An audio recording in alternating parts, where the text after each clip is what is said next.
بسم اللہ الرحمن الرحیم۔ ناظرین محترم، آپ دیکھ رہے ہیں YouTube channel Sadaqat at law. میں آپ کے سامنے Mirza Sadaqat Ali, advocate supreme court of Pakistan ہوں، اور اپنے چینل پر آپ کو خوش آمدید کہتا ہوں۔ آج ہم نہایت ایک دلچسپ لیکچر آپ کے لیے لے کر آئے ہیں، اور آج کا دن بھی بڑا خاص ہے۔ اس وقت فجر کے بعد صبح کا ٹائم ہے، اور آج 22 سپٹمبر کی تاریخ ہے، اور جتنی بھی میں ویڈیو بنا چکا ہوں، بناتا رہا ہوں، اس میں میری جو ایک بیٹی ہے وہ بھی ماشاءاللہ ایڈوکیٹ ہے، اور بڑی سعادت مند اور بڑی لائق بچی ہے۔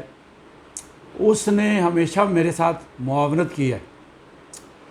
آج وہ میرے سے رخصت ہو رہی ہے، آج وہ مجھے چھوڑ کے اپنے گھر جا رہی ہے۔ آج اس کی شادی ہے۔ آج کی ویڈیو میں نے خاص بنائی ہے، اور وہ اپنے گھر میں آباد ہوگی، تو میں نے کہا بیٹا آج ایک یادگار ویڈیو بنا لیتے ہیں، اور رات کو شام کو آپ کی شادی ہے، پھر آپ چلی جاؤ گی۔ تو کہتی ہے پاپا جی میں آپ کے لیے آیا کروں گی، جب آپ بلاؤ گے تو آپ کے لیے معاونت کروں گی، آپ کے لیے ویڈیو کی ہیلپ کروں گی۔ تو چلیے شروع کرتے ہیں۔ آج کی ویڈیو کا عنوان ہے دی پلان آف وزڈم۔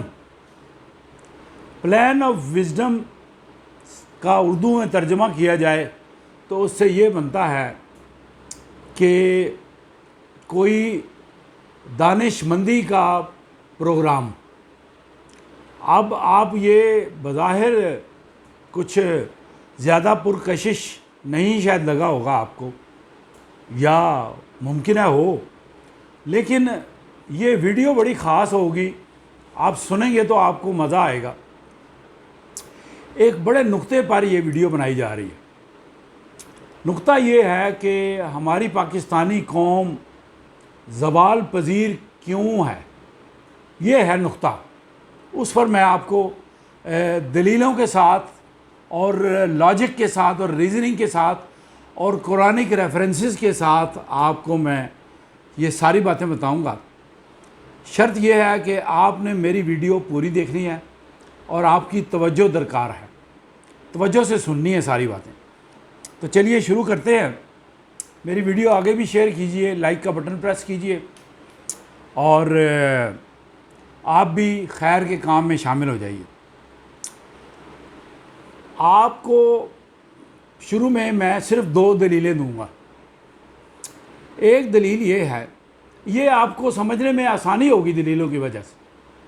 ایک دلیل یہ ہے کہ پاکستان کا سب سے بڑا دریائے سندھ ہے، اور میں نے اس کو اسٹڈی کیا ہے، کیونکہ میں بہت ریسرچ ورک کرتا ہوں، بہت پڑھتا ہوں۔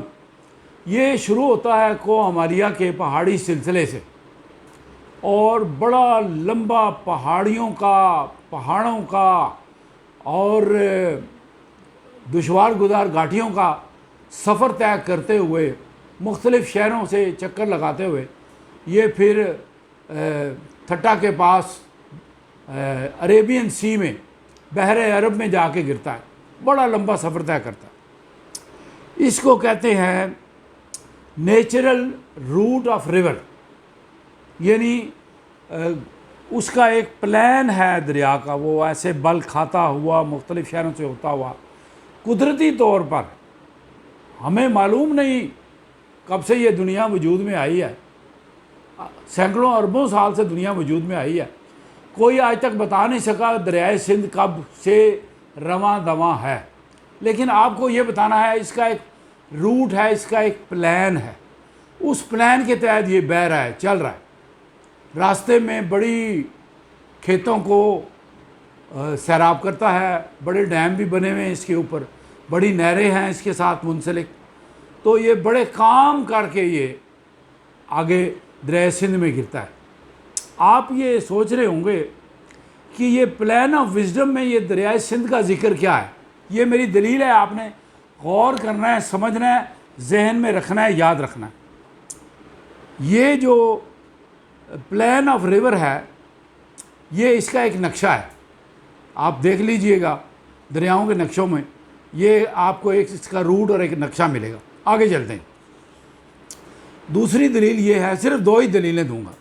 دوسری دلیل یہ ہے کہ آپ روزانہ کی بنیاد پر بالکل سادہ اور آسان طریقے سے میں اپنا لیکچر بناتا ہوں تاکہ عام آدمی کی سمجھ میں آ جائے، کسی الجھاؤ کا، کنفیوژن کا شکار نہ ہوں آپ۔ دوسری دلیل یہ ہے کہ روزانہ آپ روٹی کھاتے ہیں، گندم کی روٹی کھاتے ہیں، اور زیادہ تر سب لوگ گندم کی ہی روٹی کھاتے ہیں، اور وہ گندم جو ہے وہ دانے سے اگتی ہے اور اس کی فصل تیار ہوتی ہے، اس کا ایک بیج ہوتا ہے، ایک خاص موسم میں اس کی بوائی کی جاتی ہے، پھر اس کو پانی لگایا جاتا ہے، اس سے پہلے ہل چلایا جاتا ہے، پھر وہ جوان ہوتا ہے، جب وہ جوان ہوتا ہے وہ ہری گندم جو ہے وہ پیلی ہو جاتی ہے، گولڈن ہو جاتی ہے، اور جب اس کو پھل لگ جاتا ہے، پھل پک جاتا ہے، پھر اس کی کٹائی ہوتی ہے، صفائی ہوتی ہے، پھر وہ بالآخر بوریوں میں ڈال کر مارکیٹ میں آتی ہے، مارکیٹ سے پھر آپ خرید کے لاتے ہیں۔ یہ سارا کیا ہے؟ ذرا غور کرنے کی بات ہے۔ یہ ایک نیچرل پلان ہے گندم کی کاشت کا اور روٹی کھانے کا۔ آپ کے گھر میں روٹی پکنے تک وہ ایک بڑے ایک روٹ سے گزرتی ہے گندم کا بیج، وہ بڑے مرحلے طے کر کے، بڑا سفر طے کر کے آپ کے پاس پہنچتا ہے۔ میری بات کو غور سے سننا ہے، یہ میں نے تحقیق کر کے بنایا ہے، ایسے نہیں بنایا، آپ کی توجہ درکار ہے۔ اب آ جائیں کہ یہ کیا ہے، یہ جو گندم کی روٹی بنتی ہے، یہ نیچرل پلان آف کراپ ہے، فصل کا قدرتی ایک سائیکل ہے جو ہر سال یہ چلتا ہے۔ اب آگے آ جائیں، کبھی اب ہم اس کو جوڑیں گے انسانی حیات کے ساتھ، میری زندگی، آپ کی زندگی، کل عالم کی زندگی، پورے پاکستان کے لوگوں کی زندگی، پورے دنیا کے لوگوں کی زندگی، اس کے ساتھ ہم ان دلیلوں کو جوڑیں گے۔ کبھی آپ نے غور کیا ہے کہ انسانی حیات کیا ہے؟ یعنی انسان کس طرح پیدا ہوتا ہے؟ وہ پانی کے ایک بدبودار معمولی سے قطرے سے اس کی ابتدا ہوتی ہے۔ یہ ڈاکٹر بھی کہتے ہیں، سائنس بھی یہ کہتی ہے، اور ہمارا قرآن کریم بھی یہی کہتا ہے، اس میں کوئی فرق نہیں ہے۔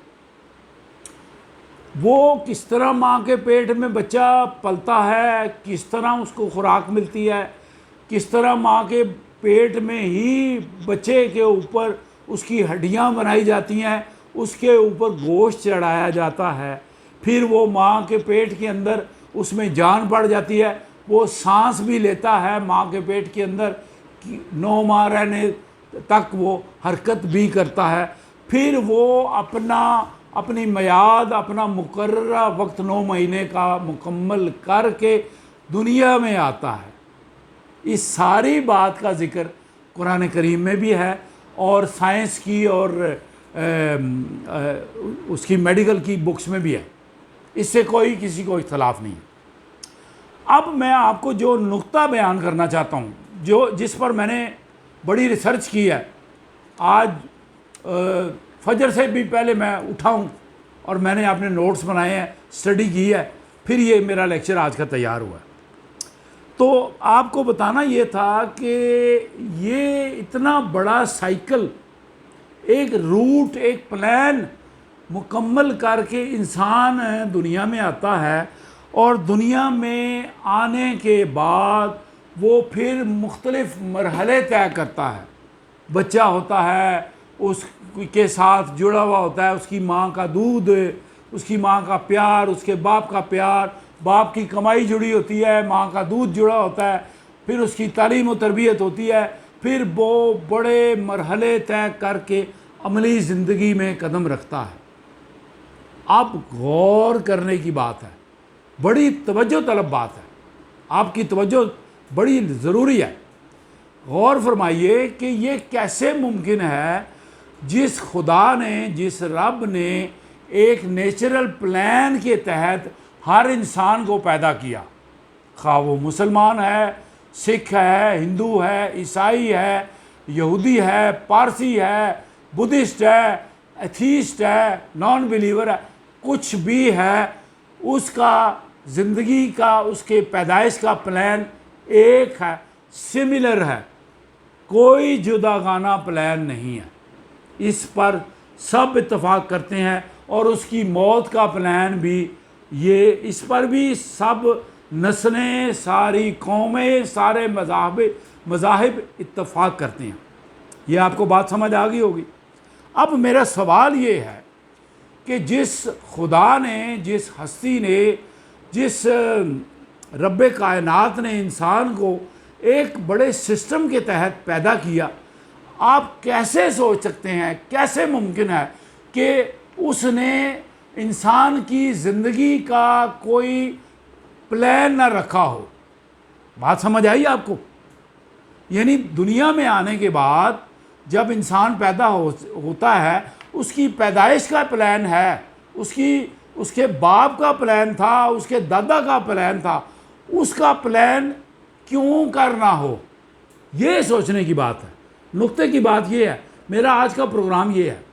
اچھا، میری تحقیق یہ کہتی ہے کہ آپ اگر گہرائی میں جائیں، غور فرمائیں اور تحقیق کریں، تو انسان کی جو زندگی کا پلان ہے وہ مکمل پلان اللہ پاک نے ہر انسان کے لیے ترتیب دے دیا ہے۔ اب آپ سوچیں گے یا پوچھیں گے وہ پلان کہاں ہے اور کیا ہے؟ میرے بھائیوں، میرے پیارے دوستو، اس پلان، زندگی کے پلان کا نام ہے قرآن حکیم۔ یہ پڑھا ہوا ہے میرے ساتھ، میرے پاس۔ اچھا، اب یہ پلان جو ہے، یہ ایک ایسی کتاب نہیں ہے کہ جس کی تلاوت کر کے جس کو آپ شیلف میں رکھ دیں۔ ہم نے تو اس کو تلاوت کے لیے رکھا ہوا ہے، معذرت کے ساتھ۔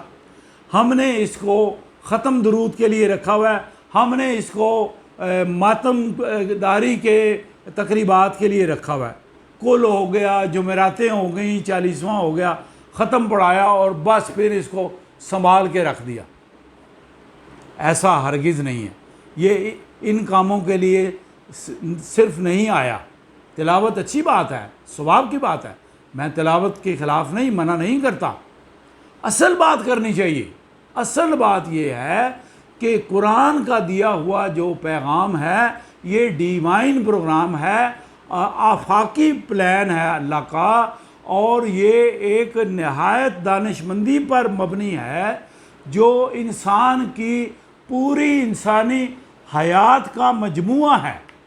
اور اس پلان کو، اس نظام کو ہم مسلمانوں نے، تمام انسانوں نے اپنی زندگی کے گزارنے کے طریقہ کار پر نافذ کرنا ہے، اس کے مطابق اس پلان پر عمل کر کے زندگی گزارنی ہے۔ اب ہم کیا کر رہے ہیں؟ جلدی جلدی آپ کو گناتا ہوں۔ ہم یہ کرتے ہیں کہ ہمارے پاس جو طریقہ کار ہے ہمارے اس کا معاشرے کا یا ہمارے ملک کا، وہ یہ ہے کہ ہمارے پاس جو قرآن ہے اس کو ہم نے ایک سائیڈ پہ رکھ دیا ہے۔ جو نظام ہمارے ملک میں چل رہا ہے، تھوڑی تھوڑی میں بات کروں گا، زیادہ لمبی بات نہیں کروں گا۔ ہم کیا کرتے ہیں کہ ہمارے پاس جو نظام ہے وراثت کا، وہ کسٹمری لا ہے، یعنی جو رواج پذیر ہے زمانے سے، وہ اور اسلامک لا، یہ اس کی کھچڑی بنا کے ہم نے ایک وراثت کا قانون بنایا ہے، وراثت کا نظام بنایا۔ اس کے بعد آ جائے ایجوکیشن کا نظام، تعلیمی نظام۔ تعلیمی نظام مکمل طور پر اب ہمارے ملک میں برٹش نظام تعلیم سے بارو کیا ہوا یا ادھار لیا ہوا یا ان سے فرنچائز لے کے ہم برٹش نظام تعلیم، بڑے بڑے اسکول، بڑے بڑے مہنگے اسکول وہ چلا رہے ہیں. نہ وہ یہاں کا لوکل نظام ہے، نہ وہ اس میں اسلامی نظام ہے، نہ وہ اس میں کوئی اور چیز ہے. وہ ایک برٹش طرز پر ہے. ہمارا لباس بھی وہی برٹش جیسا بنا دیا گیا ہے، بڑے بڑے مہنگے اسکولوں میں جو کروڑوں اربوں روپے کما رہے ہیں. یہ قرآن کا نظام تو نہیں ہے جو ہمارے اسکولوں میں رائج ہے، اس سے بالکل مختلف ہے. آپ غور فرمائیں تو برٹش نظام ہے، اور اس میں بھی ایک کھچڑی پکی ہوئی. اس کے بعد آ جائیں خاندانی نظام، شادیوں کا نظام. شادیوں کا نظام ہمارے پاس نکاح جو ہے وہ اس میں بھی کھچڑی پکی ہوئی ہے. نکاح جو ہے وہ ہوتا ہے اسلامی طریقہ کار سے، لیکن تقریبات ساری کی ساری ہندوانہ ہیں، کیونکہ یہ خطہ جو تھا وہ سارا انڈیا، پاکستان، بنگلہ دیش مکس تھا. ہندو زیادہ تھے. ہندوانوں رسومات ہم نے اپنا کے ایک کھچڑی بنا کے اپنا شادیوں کا نظام ہم نے بنا دیا. یہ ہوگی بات. اب آگے آ جائیں انتظامی نظام. یعنی ہمارا جو انتظامی نظام ہے، ایڈمنسٹریشن ہے ہماری، وہ بھی برٹش طرز پر چل رہی ہے. کیونکہ کوئی 97 سال کے قریب، 100 سال کے قریب ہمارے پاس حکمران رہے ہیں برٹش سامراج. یہ وہ نظام چل رہا ہے. ہمارا ریونیو کا نظام، ہمارا لا اینڈ آرڈر کا نظام، ہمارا پولیس کا نظام زیادہ تر برٹش ہے. اب آگے آ جائیں پولیٹیکل نظام، سیاسی نظام. وہ پارلیمانی نظام ہے. ہم نے نام تو رکھا ہوا ہے اسلامی جمہوریہ پاکستان. اسلام میں جو یہ پارلیمانی نظام ہے یہ نہیں ہے. اسلام میں نظام خلافت ہے. وہ آپ دیکھ چکے ہوں گے، جو خلافت عثمانیہ تھی اس طرز پر جو ہے مجلس شورا بنتی ہے وغیرہ وغیرہ، نمائندے ہوتے ہیں، لیکن وہ ایک مختلف نظام ہے. ہمارے پاس برٹش پارلیمانی سسٹم کی طرز پر یہ نظام چل رہا ہے، پولیٹیکل نظام. یہ بھی آپ سمجھ گئے ہوں گے میرا مطلب کیا ہے. پھر جو ہمارا بزنس ہے یہ بھی مور اور لیس، کم و بیش یہ برٹش نظام سے مماثلت رکھتا ہے، اور انتہائی کرپٹ نظام ہے. ہمارا عدالتی نظام، ہمارا پولیٹیکل نظام، ہمارا بزنس نظام انتہائی کرپٹ ہے. اور پھر آگے آ جائیں ہمارا پروڈکشن نظام، وہ بھی سیم ہے. یہ جو ہم چیزیں بناتے ہیں، جو ہماری انڈسٹری ہے، یہ بھی برٹش نظام کے تحت ہی یہ چل رہی ہے. اب ہم آخر میں آتے ہیں، اس کا کنکلوژن ڈرا کرتے ہیں. کنکلوژن ڈرا کرنے کے لیے میں آپ کو 2 قرآنک ریفرنسز دوں گا، بڑے خوبصورت ریفرنسز. اللہ سبحانہ تعالیٰ نے جو پلان آف وزڈم آپ کے لیے بنایا ہے، میں کہتا ہوں یہ پلان آف وزڈم، یہ دانش مندی کا، عقل مندی کا، جو انسان کو پیدا کیا ہے، جس نے انسان کو بنایا ہے، انسان کے زندگی گزارنے کا نظام بھی اس نے بنایا ہے. اس رب کائنات نے آپ کا نظام آپ پر نہیں چھوڑا. اس نے کہا ہے میرا نظام چلے گا، اور وہ نظام یہ ہے، یہ قرآن کریم. میں تلاوت کرتا ہوں ابتدا سے، قرآن کریم سے. بسم اللہ الرحمن الرحیم. بڑی شارٹ سی پڑھوں گا، نقطے کی بات بتاؤں گا، لمبی بات نہیں کروں گا. بسم اللہ الرحمن الرحیم. الف لام میم ذالک الکتاب لا ریب فیہ ھدی للمتقین الذین یؤمنون بالغیب ویقیمون الصلاۃ ومما رزقناہم ینفقون والذین یؤمنون بما انزل الیک وما انزل من قبلک وبالآخرۃ ھم یوقنون. اب میں اس کا ترجمہ پڑھتا ہوں. یہ اللہ کی کتاب ہے. شروع میں، ابتدا میں، سٹارٹ یہاں سے ہوتی ہے. یہ اللہ کی کتاب ہے، اس میں کوئی شک نہیں.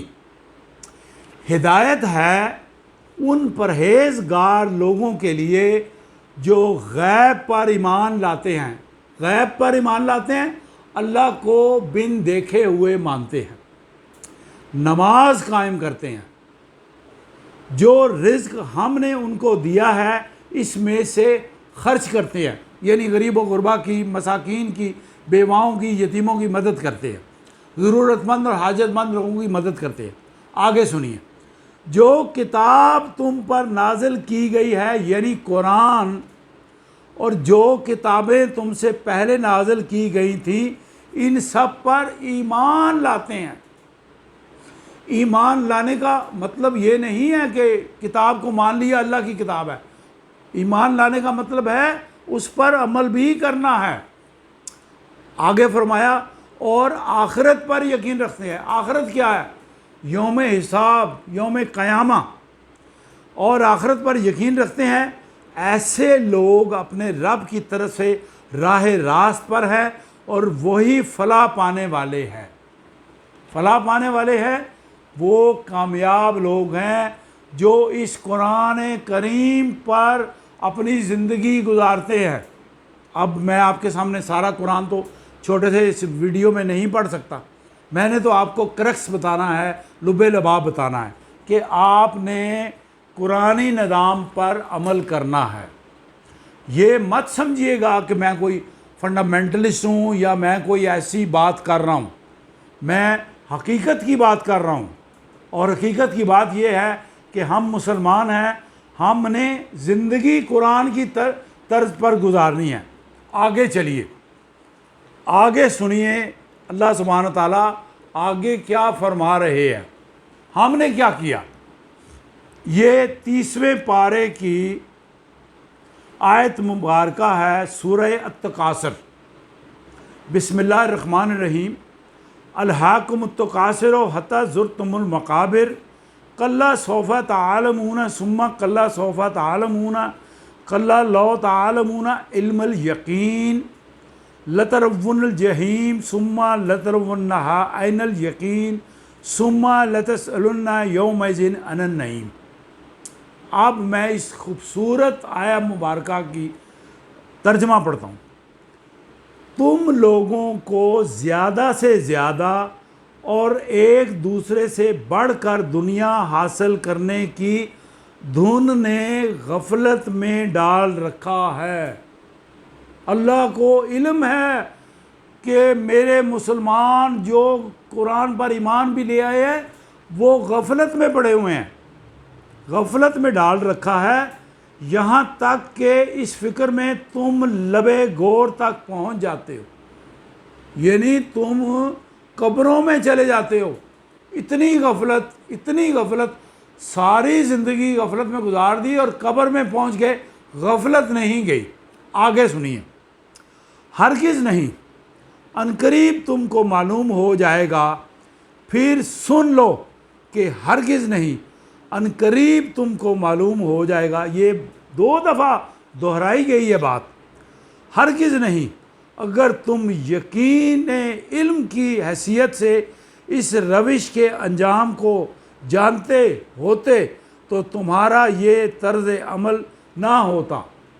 اس کی انٹرپریٹیشن یہ ہے کہ اگر تمہیں یوم حساب، یوم قیامت کا پورا یقین ہوتا تو یہ غفلت کی زندگی نہ گزارتے تم۔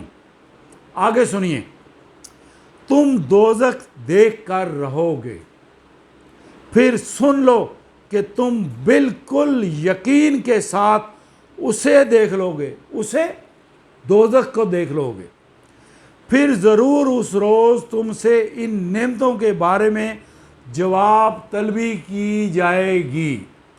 یہ پوری آیہ مبارکہ میں نے پڑھی ہے، اس کا مطلب یہ ہے کہ آپ سے حساب لیا جائے گا کہ آپ نے قرآن کریم کو طرز زندگی کیوں نہیں بنایا، اس پر زندگی کیوں نہیں گزاری۔